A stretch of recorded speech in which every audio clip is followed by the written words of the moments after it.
वो मेरे IAS preparation से अलग क्वेश्चन पूछे जा रहे हैं कि सर शिक्षक नियोजन करवा दीजिए, शिक्षक नियोजन के लिए आप क्या कर रहे हैं, बिहार सरकार शिक्षक नियोजन के लिए कुछ नहीं कर रही है, सब लोग मिलकर शिक्षक नियोजन नहीं करना चाहते हैं। तो इस पर 2-3 बातों को आप ध्यान से सुनेंगे और जो भी अप टू डेट होगा वो मैं लाइव होकर आपको बता भी दूंगा शिक्षक नियोजन के लिए क्या हो रहा है। क्योंकि डायरेक्टर प्राइमरी एजुकेशन हूँ तो मेरी रिस्पॉन्सिबिलिटी जो है कि प्राइमरी में जो नियोजन होना है उसके लिए जो बनाना है।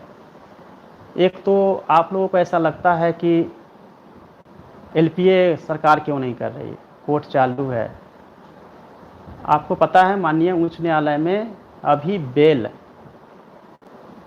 का जो मैटर्स है उसका वहाँ हेयरिंग किया जा रहा है, और पीआईएल, ये 2 के अलावा कोई भी मैटर्स वहाँ पे नहीं लिए जा रहे हैं या जो इम्पोर्टेंट केसेज है।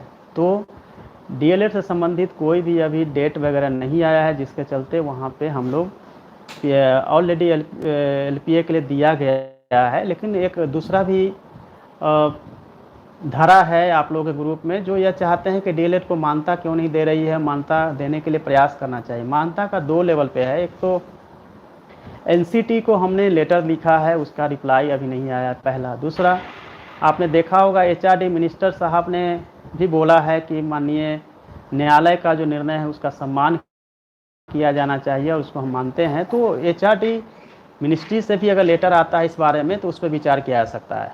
हमारे जो वर्क होते हैं वो डिपेंड करता है कि सिचुएशन कहाँ से होती है। अगर कोर्ट का मैटर आया है तो कोर्ट में आप लोग ही गए हैं, जो डीएलएड को मान्यता देना चाहते हैं, डीएलएड से संबंधित है, वो लोग गए हैं। और वहाँ से 30 दिन का समय माननीय उच्च न्यायालय द्वारा दिया गया था कि इनको आप समय दीजिए और इनको नियोजन के लिए बुलाइए। लेकिन साथ में यह भी एक इशू होता है कि नियोजन के लिए बुलाइए, लेकिन उसके साथ एनसीटी की सहमति बहुत ज़रूरी होती है, क्योंकि एनसीटी जो है वही मान्यता देती है। तो एनसीटी का अभी तक कोई उस पर रुख नहीं आ पाया है।